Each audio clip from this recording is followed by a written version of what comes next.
नमस्कार दोस्तों। कभी बच्चन भी अपना परिवार का हिस्सा लगते थे। आज अमिताभ बच्चन साहब का जन्मदिन है और उनके जन्मदिन पर मैं उन दिनों को याद करना चाहता हूँ जब हमारे घरों में सिर्फ रेडियो हुआ करता था और मेरे परिवार के सभी लोग अमिताभ बच्चन साहब के दीवाना थे। मेरे पिताजी भी, मेरी माँ भी, मेरे भाई भी और मेरे सभी दोस्त। हम सब दोस्तों ने एक दूसरे से पूछा था आपका फेवरेट हीरो, और जवाब होता था अमिताभ बच्चन। तो दोस्ती पक्की। मेरे जितनी भी दोस्ती हुई सभी लड़कों से मिलते ही पहला सवाल मेरा यही होता था, आपका favourite hero? Amitabh Bachchan. Done. यानी वो 1980-84 का दौर, जब हम लोग के दिमाग में सिर्फ, यहाँ तक कि आप मेरा जो बाल का स्टाइल देख रहे हैं ये भी बच्चन साहब से ही लिया हुआ है। 2 बार मुझे अमिताभ बच्चन के सामने खड़ा होने का मौका मिला मुंबई में। मैंने उनको नज़दीक से देखा। एक बार उनके साथ फिल्म में काम करने का मौका मिला था, मैं कौन हूँ, लेकिन मैंने वो फिल्म नहीं की थी, छोड़ दिया था। कोई कारण से मैंने वो फिल्म नहीं की थी। मुझे कई बार बुलाया गया कि आ जाओ बच्चन साहब के साथ एक फिल्म करनी है, मैं कौन हूँ, मैंने वो फिल्म नहीं किया। खैर, लेकिन हम लोग का वो दिन आज भी याद है। वीडियो हॉल में अगर अमिताभ बच्चन की फिल्म लग गई तो फिर सारा काम छोड़ के पहले 2 रुपये का जुगाड़ करो और बच्चन साहब का फिल्म देख लो। उन्हीं के समय में जब मर्द फिल्म आई थी, आखिरी रास्ता आई थी, तब वीडियो का चलन हो गया और वीडियो हॉल में, सिनेमा हॉल से पहले फिल्म पहुंच जाता था। इधर फिल्म रिलीज हुई और वीडियो हॉल में हम लोग पहुंच गए। गाना भी चलेगा तो अमिताभ बच्चन, फिल्म भी चलेगा तो अमिताभ बच्चन। किसी मैगजीन के कवर पर अगर अमिताभ बच्चन का फोटो है, वो मैगजीन बिक गई, यानी कि खरीदी गई। वो 1980 से 90 के बीच का एक ऐसा दौर था जब घर घर का हर आदमी अमिताभ बच्चन को अपना समझते थे। सबको लगता था कि उनके परिवार का कोई सदस्य है अमिताभ बच्चन। बड़े सीधे साधे लोग उस समय हुआ करते थे। आज के लोग तो मोबाइल हाथ में लेते हैं और बगल में बैठा हुआ भाई बहन माँ बाप फिर से बात नहीं करते, सब मोबाइल चलाते हैं। लेकिन हमारे दौर में, आज से लगभग 40 साल पहले, जब बच्चन साहब का दौर था, यहाँ तक कि उनकी फिल्म काला पत्थर तक हम लोगों ने कितनी बार देख लिया, सिलसिला बहुत बार देखे, ये सब सुपर फ्लॉप फिल्म था।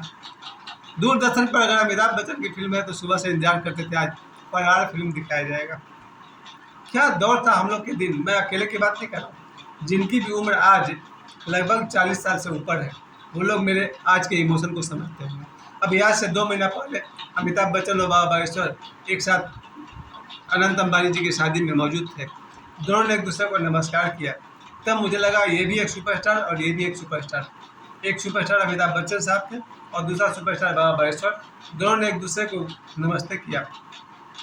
मुझे लगा आज युग बदल गया, आज का सबसे बड़ा स्टार बाबा बागेश्वर। खैर, उन पर आज मैं बात नहीं करना हूँ। आज तो अमिताभ बच्चन साहब का जन्मदिन है। 11 अक्टूबर 1942 को उनका जन्म हुआ था और मेरी भतीजी यानी मेरे भाई की बेटी का जन्म भी आज ही के दिन हुआ था, 11 अक्टूबर। तो मैं आपके इसी दिन दोनों ही को जन्मदिन की शुभकामनाएं देता हूँ। एक तरफ अमिताभ बच्चन साहब को उनके जन्मदिन पर बहुत बहुत शुभकामनाएं और दूसरी तरफ मेरी भतीजी को भी जन्मदिन पर बहुत बहुत शुभकामनाएं और आशीर्वाद। गुड्डी सब बोलते हैं हम लोग उसको। तो मेरी भतीजी का भी आज जन्मदिन है, उनको बहुत सारा, उनके जन्मदिन की शुभकामना और बहुत सारा आशीर्वाद। और बच्चन साहब के बारे में मैं कह दूं कि 2 बार मेरी उनसे मुलाकात हुई है और मैंने कहा कि एक फिल्म उनके साथ करने का मौका मिला था। सबसे खास बात थी कि मेरे परिवार के सभी को, यहाँ तक कि मेरी माँ भी, अगर अमिताभ बच्चन की फिल्म चल रही है तो फिर वो टीवी के सामने से हटने वाली नहीं है। क्या दौर था कि कूली फिल्म रिलीज हुई थी 1983 में और पहला दिन काउंटर पर लड़कों ने अपनी कमीज फड़वा ली। मेरे ग्रुप के जितने भी लोग हैं और हमसे जो सीनियर थे 2-3 साल वाले लोग, सभी लोगों ने अपनी कमीज फड़वा ली है अमिताभ बच्चन की फिल्म की टिकट कटाने के लिए। यानी काउंटर तक पहुंचना, बाएं से दाएं से नीचे से ऊपर से, और निकलते समय कमीज का फट जाना आम बात थी, और घर में आकर मार खाना। बच्चन साहब की वजह से कितने लड़कों ने घर में मार खाया। कहाँ गया था? फिल्म देखने के लिए।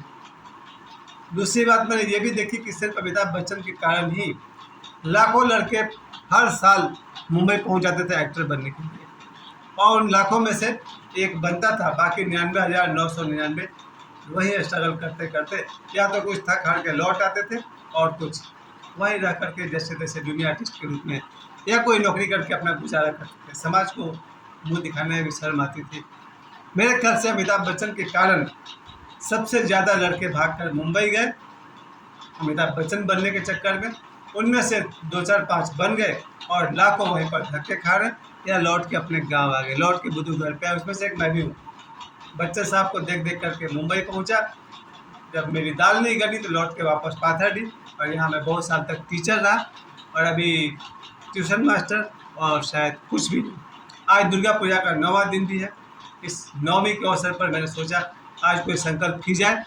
आज का मेरा संकल्प है गरीबों की सहायता करने का। जहाँ कहीं भी गरीब दिखेगा, अगर वो मेरा परिचित हुआ तो बहुत जल्दी आगे बढ़कर सहायता करूँगा, पैसे से या किसी और तरह से।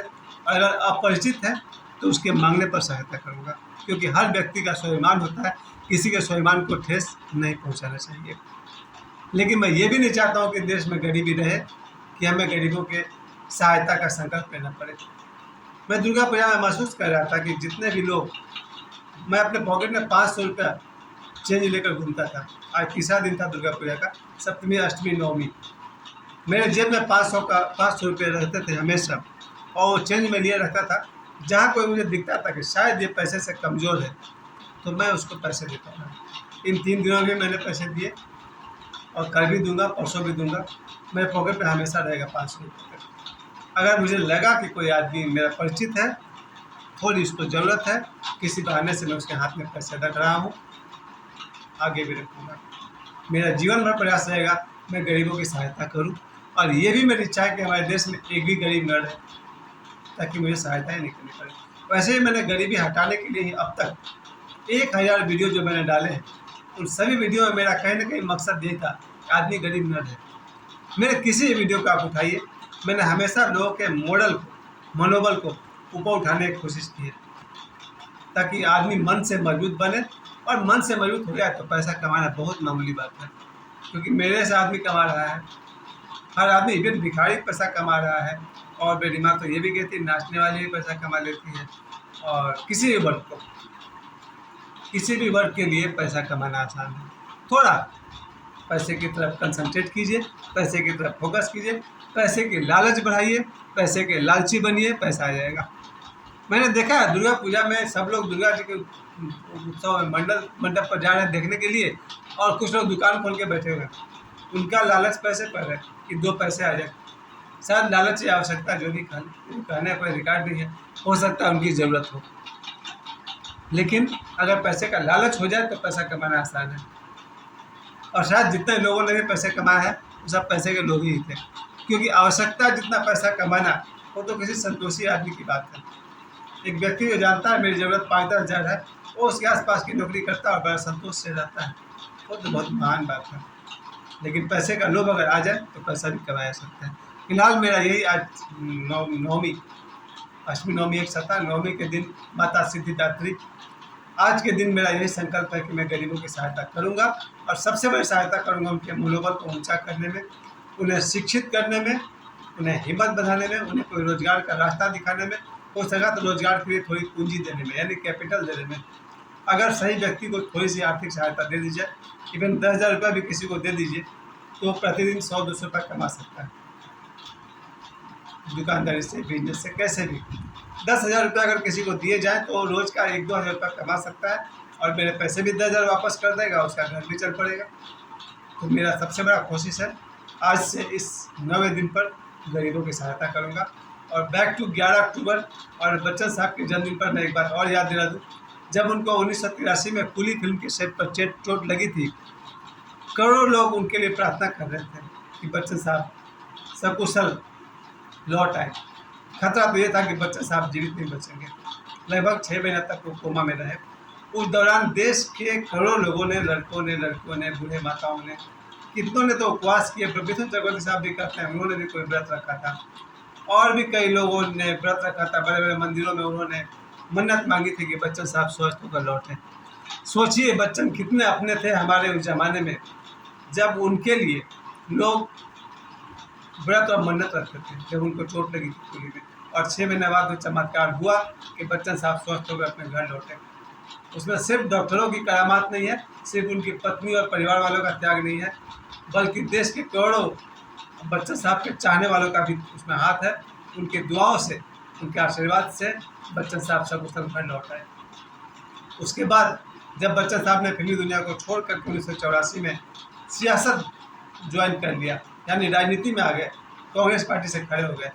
एक तरह से लोगों के लिए निराशा की बात थी कि अब बच्चन साहब को एज ए हीरो हम लोग ऑन स्क्रीन नहीं देख पाएंगे, लेकिन उनकी किस्मत और दर्शकों की खुशकिस्मत कि उन्हें राजनीति पसंद नहीं आई और वो राजनीति को छोड़कर फिर से लौटे फिल्मी दुनिया में और दोबारा अपने आप को उन्होंने इस्टेब्लिश कर लिया।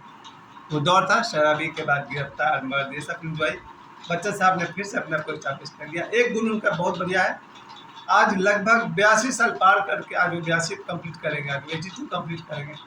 82 वर्ष की उम्र में भी आज भी कोई व्यक्ति अगर मेहनत से काम करता है और सारी दुनिया का प्रशंसा पाते हैं, वो है हमारे बच्चन साहब। और मैं एक बार फिर से कह दूँ, बच्चन साहब जो हम सबको कभी अपने लगते थे, उनको उनके जन्म पर बहुत बहुत शुभकामनाएं। हैप्पी बर्थडे बच्चन साहब, और आप सभी को मुझे समय देने के लिए बहुत बहुत धन्यवाद। प्रणाम।